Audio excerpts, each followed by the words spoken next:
മാം, infertility കപ്പിൾസിന് എപ്പോഴാണ് ഈ ലാപ്രോസ്കോപ്പിയുടെ role വരുന്നത്? ലാപ്രോസ്കോപ്പി നമുക്ക് എല്ലാ കേസസിനും ചെയ്യേണ്ട ആവശ്യമുണ്ടാവില്ല. പക്ഷേ ഒരു എൻഡോമെട്രിയോസിസിൻ്റെ ഏർലി സ്റ്റേജസിൽ നമുക്ക് ഒരു മോഡറേറ്റ് എൻഡോമെട്രിയോസിസ്, ചെറിയ തോതിലുള്ള സിസ്റ്റ് ഉണ്ട്. ഇതുവരെ കപ്പിള് 1-2 സൈക്കിള് ഓവുലേഷൻ മരുന്നുകൾ എടുത്തിട്ടേ ഉള്ളൂ. IUIയിലോട്ട് പോകണം നെക്സ്റ്റ് സ്റ്റെപ്പ്. അങ്ങനെയൊക്കെ ആണെങ്കിൽ നമുക്ക് ലാപ്രോസ്കോപ്പി ചെയ്ത് ദ ബെനിഫിറ്റ് ഓഫ് ലാപ്രോസ്കോപ്പി എന്ന് പറഞ്ഞാൽ നമുക്ക് ട്യൂബ്സ് അതിൻ്റെ സ്റ്റാറ്റസ് അറിയാൻ പറ്റും.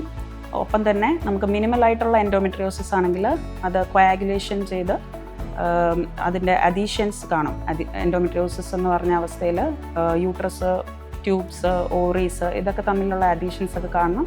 നോർമൽ അനാട്ടമി മാറിക്കിടക്കുമായിരിക്കും. ചിലപ്പോൾ അതായിരിക്കും ഫെർട്ടിലിറ്റീനെ അഫക്റ്റ് ചെയ്യുന്ന കാരണം. അപ്പോൾ നമുക്ക് ഇത് അഡീഷ്യലൈസിസ് ഒക്കെ ചെയ്ത് ഒന്ന് ക്ലിയർ ആക്കി കൊടുക്കാൻ പറ്റും. മിനിമൽ എൻഡോമെട്രിയോസിസ് കുറച്ചുകൂടെ ഒരു മോഡറേറ്റ് എൻഡോമെട്രിയോസിസിലോട്ട് പോകുമ്പം സിസ്റ്റ് രീതിയിൽ ഓവറിയിൽ സിസ്റ്റായിട്ട് കാണാൻ പറ്റും.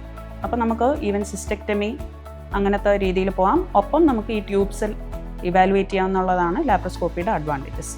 പിന്നെ ഫൈബ്രോയിഡ്സ് റയർലി നമുക്ക് ട്യൂബിൻ്റെ അടുത്തോട്ട് നിൽക്കുന്ന ഫൈബ്രോയിഡ്സ്, യൂട്രസിൽ നിന്ന് അങ്ങോട്ട് തള്ളി നിൽക്കുന്നത്, അല്ലെങ്കിൽ ക്യാവിറ്റിയിലോട്ട് തള്ളി നിൽക്കുന്ന ഫൈബ്രോയിഡ്സ്, ഇതൊക്കെ പ്രഗ്നൻസീനെ എഫക്റ്റ് ചെയ്യാം. സെർവൈക്കൽ റീജിയനിൽ ഫൈബ്രോയിഡ് നിൽക്കുന്നു.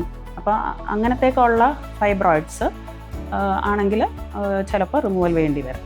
അതാണ് ലാപ്രോസ്കോപ്പിയുടെ മെയിൻ ഒരു ഇത്. പിന്നെ നമുക്ക് PCODയിലൊക്കെ ലാപ്രോസ്കോപ്പി യൂഷ്വലി അനോവുലേഷൻ വരിക, ഓവുലേഷൻ നോർമലി നടക്കുന്നത് പോലെ നടക്കാതെ വരെയാണ് PCODയിലെ പ്രോബ്ലം.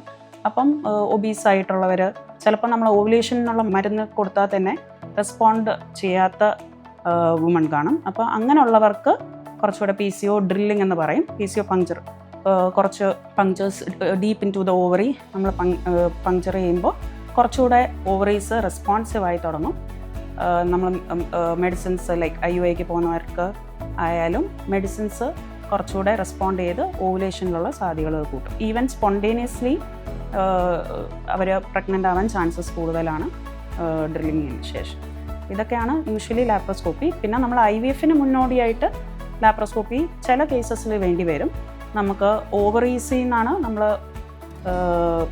പോളിപ്പിൾസ് ആസ്പിറേറ്റ് ചെയ്തെടുക്കുന്ന IVFൽ. അപ്പോൾ ഇതിനെ എന്തെങ്കിലും ഹിൻഡർ ചെയ്യുന്ന ഇടയ്ക്ക് എന്തെങ്കിലും ഒരു മാസം ഉണ്ടെങ്കിലോ സിസ്റ്റ് ഉണ്ടെങ്കിലോ ഫൈബ്രോയിഡ് ഉണ്ടെങ്കിലോ അപ്പോൾ നമുക്ക് IVFന് മുന്നോടിയായിട്ട് ലാപ്രോസ്കോപ്പി അല്ലെങ്കിൽ ഫ്രോസൺ എംബ്രിയോ ട്രാൻസ്ഫറിന് മുമ്പായിട്ടും ലാപ്രോസ്കോപ്പി ചിലപ്പോൾ ചെയ്യേണ്ടതായിട്ട്.